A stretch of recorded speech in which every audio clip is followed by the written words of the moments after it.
이번 주는 하나님의 아들이라는 주제로 여러분과 나눕니다. 하나님의 아들은 어제는 시대의 사명을 감당하는 자다. 그 시대 그 지역에 하나님께서 허락하신 해야 될 일이 있는데 그곳에서 그 시대에 살려야 될 것, 또 변화시켜야 될 것이 있는데 그것을 위해서 하나님의 아들은 준비되고 또 부름을 받았다. 복음왕국, 통일왕국, 선교왕국을 감당할 그런 일꾼으로 저와 여러분이 부름 받았음을 믿길 축복합니다. 주님은 부르실 뿐만 아니라 능력을 주십니다. 권세와 권능을 하나님 아들에게 주셔서 권능 있게 그 일을 감당할 수 있도록 특별한 복을 주시는 줄 믿습니다. 그런데 문제는 하나님의 아들들이, 성도들이, 교회가 정말 하나님의 아들의 능력을 체험하고 하나님의 아들의 권세와 권능을 그렇게 집행하며 그렇게 변화를 시키며 사람을 살리며 살아가고 있는가? 그렇지 못한 이유는 무엇일까? 그것은 바로 복음을 정확하게 이해하고 있지 못하기 때문입니다. 정확히 말하면 다른 복음을 생각하는 것이지 바른 복음을 믿고 그 복음대로 살아가려 하지 못하는 데 있습니다. 오늘은 그래서 이 복음이 뭔지, 하나님의 아들이 되는 하나님 아들의 능력, 그 주님의 능력의 삶을 살아가는 하나님 아들이 도대체 어떤 것으로 되는지를 여러분과 나누려고 합니다. 하나님의 아들은 권세가 있고 권능이 있습니다. 아멘입니까?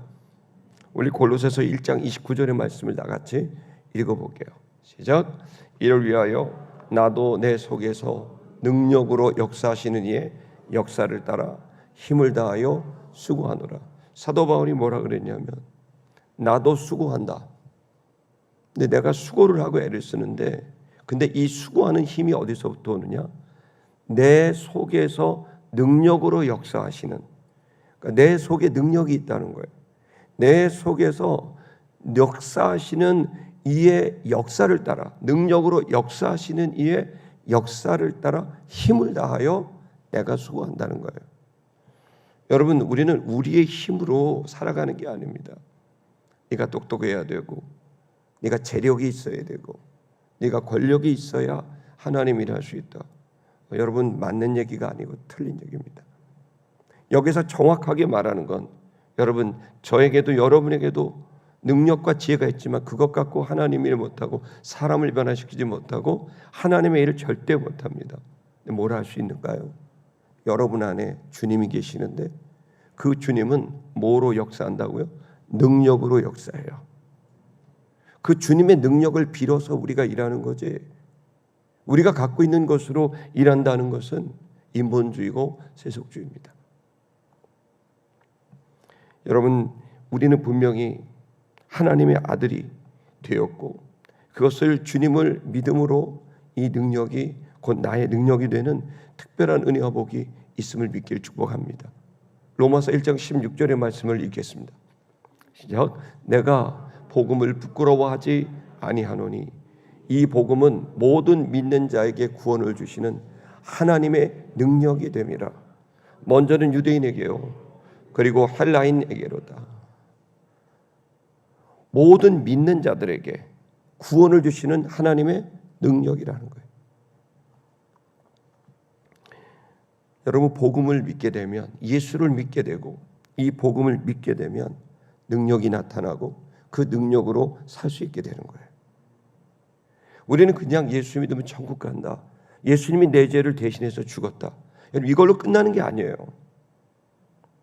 복음은 우리가 단순히 내 죄를 해결하셨다는 게 아니라 이제 네가 죄를 이기게 된다는 것이고, 네가 죄에 끌려다닌다는 자가 아니라 이제 네가 의로운 자의 삶을 살아갈 수 있게 된다는 말을 하는 거예요. 능력 없던 네가 주님이 주시는 능력으로 이제 능력 있는 삶을 살아가게 돼서 너의 시간, 네가 살고 있는 그때에 그곳에서 긍정적 역할을 감당할 수 있는 사람이 될 수 있다는 거예요. 여러분, 그것은 우리에게 궁극적으로는 영혼이 구원받는 능력이고 죄를 이기는 능력이고 사람을 살릴 수 있는 능력입니다. 그런데 왜 사람들이 이 능력을 누리지 못할까요? 왜 집행하지 못할까요? 그것은 정확한 복음이 아닌 다른 복음을 갖고 있기 때문에 그렇습니다. 갈라디아 1장 6절에서부터 10절의 말씀을 천천히 읽어보시죠. 갈라디아서 1장 6절입니다. 읽겠습니다. 시작. 그리스도 예수로 은혜로 너희를 부르신 이를 이같이 속기 떠나 다른 복음을 따르는 것을 내가 이상히 여기노라. 다른 복음이 있다는 거예요. 내가 너에게 준 복음이 아니라 다른 복음. 7절 읽겠습니다. 다른 복음은 없나니 다만 어떤 사람들이 너희를 교란하여 그리스도의 복음을 변하게 하려 함이라. 다른 복음은 아예 없다. 그건 복음이 아니다. 근데 복음처럼 보인다. 그래서 나는 다른 복음이라고 말하겠다. 근데 그건 복음이 아니다. 8절의 말씀을 읽겠습니다. 시작. 그러나 우리가 혹은 하늘로부터 온 천사라도 우리가 너에게 전한 복음 외에 다른 복음을 전하면 저주를 받을지어다. 얼마나 강력하게 분노했는지. 복음은 복음인 것 같은데 다른 복음이라는 거예요. 그것은 천사가 그 말을 했어도 위대한 주의 종이 얘기했어도 그거 다른 복음이다. 저주받아야 될 일이다. 9절 읽겠습니다. 시작. 우리가 전에 말하였거니와 내가 지금 다시 말하노니 만일 누구든지 너희가 받은 것 외에 다른 복음을 전하면 저주를 받을지어다. 재차 강조합니다. 10절의 말씀을 읽겠습니다. 시작. 이제 전에 사람들에게 좋게 하랴 하나님께 좋게 하랴 사람들에게 기쁨을 구하랴 내가 지금까지 사람들의 기쁨을 구하였다면 그리스도의 종이 아니니라. 사람들에게 듣기 좋은 복음, 그러나 하나님에게 좋게 들리는 복음. 어떤 복음이 진짜 복음이냐? 어떤 복음은 사람들이 들으면 참 좋다. 근데 복음이 그런 게 아니다.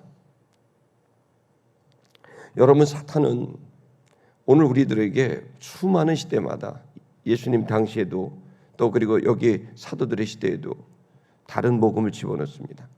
제대로 믿지 못하게 하죠. 그게 복음인 줄 알고 그걸 복음을 냉큼 먹고 그 복음으로 평생을 살게 합니다. 그걸 다른 복음이라고 말하고 그건 복음이 아닌 겁니다. 저와 여러분들에게 진짜 복음이 오면 하나님의 능력이 나타나고 그 능력이 내 안에 역사해서 내면을 바꿉니다. 생각이 달라집니다. 느끼는 게 달라집니다. 결정하는 게 달라집니다. 여러분, 이것이 기쁜 소식, 복음입니다. 다시 태어났다는 겁니다.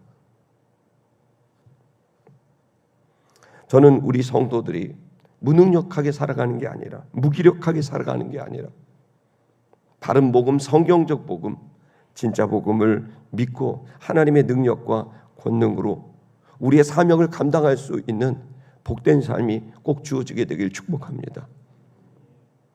그럼 바른 복음은 뭘까요? 그래서 오늘과 내일 계속해서 새벽마다 그 얘기할 거예요. 이번에 이 강의는 제가 좀 남기고 싶은 강의예요. 그래서 여러 차례 여러분이 들었었던 내용이 있을 수도 있지만 이 일주일 동안 강의를 통해서 시티미션교회에 오는 모든 성도들이 바른 복음을 접할 수 있고 그 복음으로 능력 있게 살게 되기를 바라는 마음에서 이 아침에 여러분과 이 말씀을 나누려고 합니다.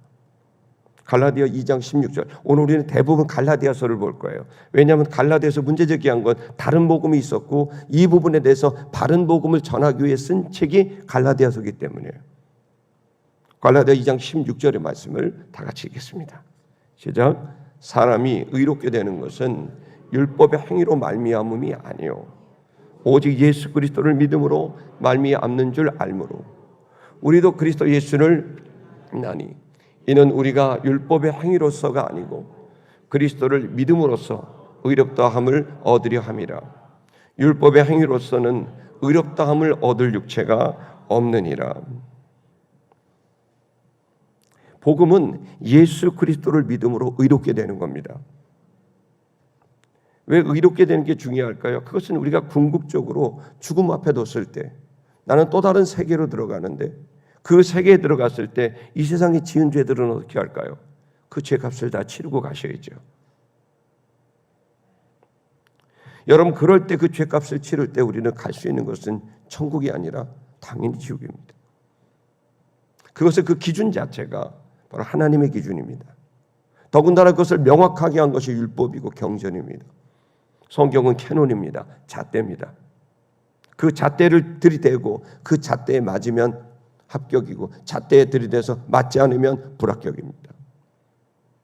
하나님을 만족스럽게 할 수 있는 삶, 만족스럽게 할 수 있는 영혼의 상태를 가진 자가 몇이나 되겠습니까? 아니요, 없다고 사도 바울은 말하고 있습니다. 사실 그렇습니다. 아무리 착하고 좋은 율법의 기준으로 인간적으로 봐도 너무너무 대단한 일, 국가를 살리기도 하고 사회를 살리기도 하고 희생을 해서 누군가를 위해서 죽기도 하고, 여러분, 그렇게 멋지고 아름답고 위대한 그 의로운 일을 한다 할지라도 그 영혼은 절대로 그 영혼은 하나님 앞에 온전하지 못한 것이 있는 거죠. 여러분, 그래서 율법의 기준으로는 어떤 인간도 그 행동으로 의롭게 될 수 없고 율법을 지킴으로 의롭게 된다는 것은 말도 되지 않는다, 할 수 없는 일이다. 이것이 여러분이 읽으신 2장 16절의 말씀입니다. 율법의 행위로서는 의롭게 될 자가 없느니라. 그러면 어떻게 해야 의롭게 될까요? 다시 태어나야 됩니다. 갈라디아 2장 20절의 말씀을 읽겠습니다. 시작. 내가 그리스도와 함께 십자가에 못 박혔나니 그런즉 이제는 내가 사는 것이 아니요 오직 내 안에 그리스도께서 사시는 것이라. 이제 내가 육체 가운데 사는 것은 나를 사랑하사 나를 위하여 자기 자신을 버리신 하나님의 아들을 믿는 믿음 안에서 사는 것이라. 아멘. 어떻게 의롭게 되나요? 예수 그리스도를 믿음으로 예수 그리스도가 우리가 하나가 되는 겁니다. 믿음은 하나가 되고 연합이 되고 일치가 되는 거예요. 그래서 구원의 핵심은 그리스도와의 연합입니다. 그리스도와 하나가 되면 이제 그리스도와 함께 움직이게 되는 존재 방식이 되면 그리스도와 함께 있는 내가 절대로 지옥 갈 수 없는 거예요. 그리스도 예수 때문에 천국 가는 거예요. 그리스도 예수 그분으로 인하여 내가 이제는 주권이 내가 아니라 그리스도이기 때문에 그리스도가 나를 대표를 하게 되는 거예요. 나의 대표성, 나의 인격의 대표성은 예수 그리스도예요. 그래서 예수 그리스도 때문에 우리는 사는 거예요. 많은 사람들이 믿음으로 구원 온다고 말합니다. 자, 여러분, 여러분의 믿음이 어떻습니까? 온전한 믿음입니까? 행위가 아닌 믿음으로 따지십시다. 믿음은 온전합니까? 믿었다가 안 믿어졌다가 의심했다가 화냈다가 불안해했다가 여러분, 이 믿음으로 천국을 갈 수 있습니까?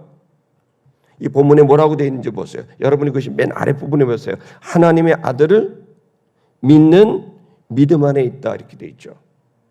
여기에 믿는은 누굽니까? 그것은 내가 믿는 겁니다. 근데 내가 믿고 있어요. 뭘 믿고 있어요? 연결이 되어 있어요. 뭘 믿고 있어요? 믿는 믿음 안에 있다고 되어 있어요. 저 믿음은 뭘 수식해요? 하나님의 아들을 수식해요. 다시 말하면 하나님의 아들의 믿음. 하나님의 아들은 누구죠? 예수 그리스도입니다. 예수 그리스도의 믿음은 어떻습니까? 완벽합니다. 그는 완벽하며 그의 믿음은 완벽하며 그의 믿음에 내 믿음이 연결됐을 때 내 믿음은 완벽한 믿음이 되는 거예요. 오로지 그리스도 예수 때문에 우리는 온전해지고 구원받게 되는 거예요. 다른 이유가 없어요. 천하 어떤 방법으로도 안 돼요. 예수 그리스도와 연합해야 돼요. 그러면 그 예수 그리스도의 완벽한 믿음과 예수 그리스도의 완벽한 삶이 곧 나의 대표성을 갖게 되고 그 예수 그리스도가 나의 중심이 되고 나의 대표성이 되니 나는 이제 내가 아니야. 그리스도가 나입니다. 이제 나는 산 것이 아니라 그리스도께서 내 안에 사신 겁니다. 그리스도 예수만이 내 구원받을 유일한 근거가 되는 거예요. 이게 진짜 믿음이에요.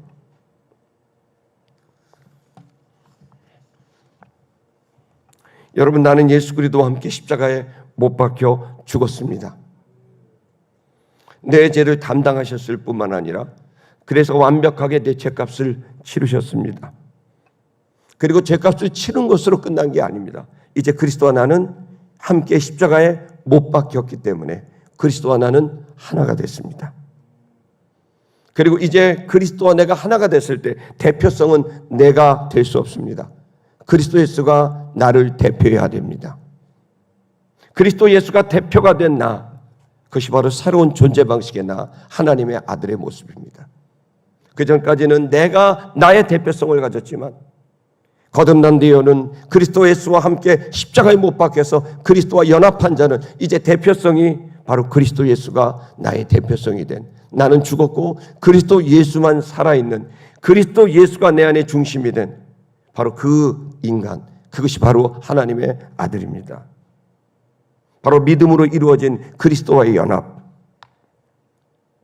그리스도의 연합은 그리스도의 인격과 능력이 내 것이 되는, 거룩하게 되고 성결하게 되는 놀라운 복을 얻게 됩니다. 성결의 은혜는 바로 그리스도 예수와 연합하는 데 있습니다. 내 의지, 내 능력, 내 생각대로 하면 교만하여지고, 그리고 또 조속으로 흔들리고, 온전한 헌신도 할 수 없고, 온전한 헌신을 했다 열매를 맺으면 교만하고 오만해져서 그리스도 예수는 온데간데 없습니다. 나는 구원받을 수 없는 존재지만 내가 그리스도 예수를 믿음으로 그리스도와 하나가 되었고 그 그리스도의 완벽한 모습으로 나는 구원 얻게 된다. 예수가 나의 구원의 이유이다. 여러분, 그리스도의 인격이 내 인격이 되고 그리스도의 삶이 내 삶이 되는, 여러분, 이 고백을 믿음으로 하게 됐을 때 우리는 변하기 시작합니다. 능력이 나타나기 시작합니다. 그리스도의 지혜와 능력이 내 안에 막 나타나기 시작하는 거예요. 용기가 나오는 거예요. 도전하고 싶은 거예요. 죄짓지 않는 예수 그리스도의 그 완벽한 모습이 나에게 영향을 줍니다. 내 안에 생생히 살아계시는 예수 그리스도. 죄가 싫어지기 시작합니다. 불편하기 시작합니다. 양심이 찔립니다. 반대로 하나님 뜻대로 살고 싶습니다. 예수를 닮고 싶습니다. 예수가 하신 일을 나도 하고 싶습니다. 예수 그리스도의 생명이 내 안에 계시고 내 안에 진리가 깨달아지고 내 안에 주님의 은혜가 들어오고 내 안에 주님의 생명력이 가득합니다. 변화가 시작됩니다. 단순히 죄값 치렀다는 그러한 논리적인 죄값이 아니라 실제로 내 변화가 일어나는 거예요. 예수 그리스도가 나를 지배하게 될 때 얼마나 놀라운 변화가 일어나는지, 여러분, 체질이 달라져요. 의를 범하고 싶었던 내 욕구가 의를 행하고 싶은 욕구로 바뀌어져요. 완벽하지는 않지만 그 완벽함을 향해서 그리스도를 본받고 싶어하는, 토마스 아켄버스가 말했던 그리스도를 본받고 싶은 열망, 바로 그것이 우리 안에 생기게 되는 것, 그게 바로 거듭난 것이고 그게 복음이고 그게 하나님의 아들의 모습입니다. 평온이 생깁니다. 기쁨이 생깁니다. 자유가 생깁니다. 점점 그리스도를 닮아가는 변화가 시작됩니다. 말이 달라집니다. 표정이 달라집니다. 은큼하고 탐욕스럽고 그 모든 모습, 어제 봤던 그 죄인의 이 모습들, 여러분, 그 모습들은 불편해지기 시작합니다. 성령으로 시작하여 육으로 끝나는 수많은 사람들은 바로 그리스도의 연합을 스스로 포기한 자들입니다. 베드로전서 2장 24절의 말씀을 읽겠습니다. 친히 나무에 달려 그 몸으로 우리 죄를 담당하셨으니 이는 우리로 죄에 대하여 죽고 의에 대하여 살게 하려 하심이라. 그가 채찍에 맞음으로 너희는 나음을 얻었나니. 여러분, 이제는 죄에 대해서 죽고 의에 대하여 살게 하려 하심이라 그랬습니다. 여러분, 이제 우리의 내면이 바뀌게 되는 거예요. 진짜 예수 그리스도, 여러분, 그분이 내 안에 들어오셨을 때 죄는 이제 점점 죽어지게 되고 의가 내 안에 점점 사라지게 되는 겁니다. 계시록 1장 5절의 말씀을 보겠습니다. 시작. 또 충성된 증인으로 죽은 자들 가운데서 먼저 나시고 땅의 임금들의 머리가 되신 예수 그리스도로 말미암아 은혜와 평강이 너에게 있기를 원하노라. 우리를 사랑하사 그의 피로 우리의 죄에서 우리를 해방하시고, 그리스도로 말미암아서 은혜와 평강이 너에게 있기를 바란다. 더 놀라운 사실은 그의 피로 말미암아 십자가의 죽으심으로 말미암아 우리를 죄에서 해방하셨다는 거예요.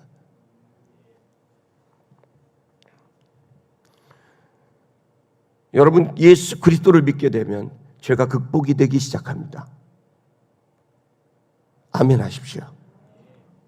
변화가 있습니다. 변화가 없다면 가짜 복음이고 다른 복음입니다. 어찌 예수 그리스도가 내 안에 들어왔는데 변화가 일어나지 않을 수 있습니까? 그냥 예수는 죄값을 치렀고 나는 계속 죄를 집니까? 그것이 복음입니까? 아닙니다. 예수 그리스도를 믿음으로 그분과 하나가 됐을 때 그분을 닮게 되는 변화가 시작되는 거예요. 죄에 대하여 죽고 의에 대하여 살아가는 새로운 욕구와 욕망이 일어나게 되는, 거룩한 성령의 욕구가 일어나게 되는, 여러분 그 존재로 거듭나게 되는 거죠. 십자가에 못 박힘으로써 죄인 되었던 나는 죽었고 부활로 의인인 나는 다시 태어난다는 사실을 믿게 되기를 축복합니다. 이 구절 하나만, 갈라디아 3장 1절인데요.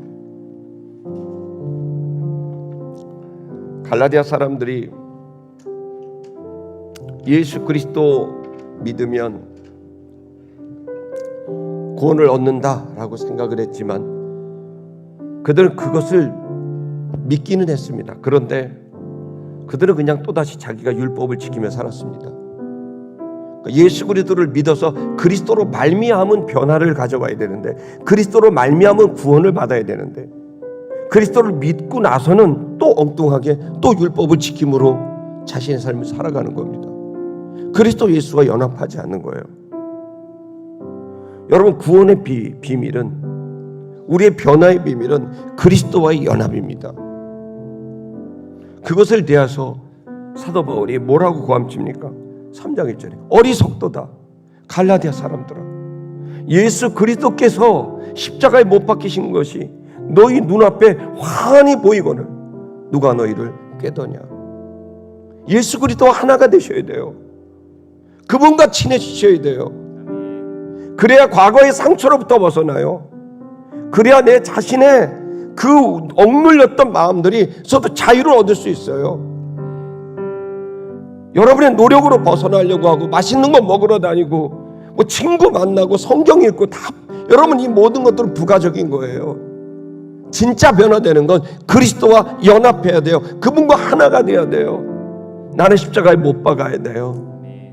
그리스도와 완전히 일치를 시켜야 돼요. 못 박아버려야 돼요. 나와 예수 그리스도를 완전히 붙여버려야 돼요. 못 박아서 나는 이제 없고 그리스도만 살아나는 그리스도의 연합을 추구하셔야 돼요. 그러면요, 때 되면 다 말씀하세요. 아들아, 기도할 때가 됐다. 세상이 어둡게 흘러간다. 폭풍이 온다. 아들아, 기도해라. 아들아, 찾아가라. 그 아이가 죽어간다. 딸아, 네가 그 일을 결정해라. 사람들이 오해해도 그 일을 결정해라. 그 일이 꼭 필요한 일이다. 내가 사람을 좋게 하랴 하나님을 좋게 하랴. 그때부터 완전히 사람들과 관계없이 그리스도의 사람이 되는 거예요. 그리스도 예수와 하나가 됐을 때 구원을 얻을 뿐만 아니라 죄값을 치를 뿐만 아니라 여러분 진정한 변화, 거룩한 변화가 시작됩니다. 율법을 억지로 지키려고 그러지 마세요. 예수와 친해지려고 하세요. 그분의 이름을 부르셔야 돼요. 그분을 노래하면서 이 아침에 주님 앞에 나아가십시다.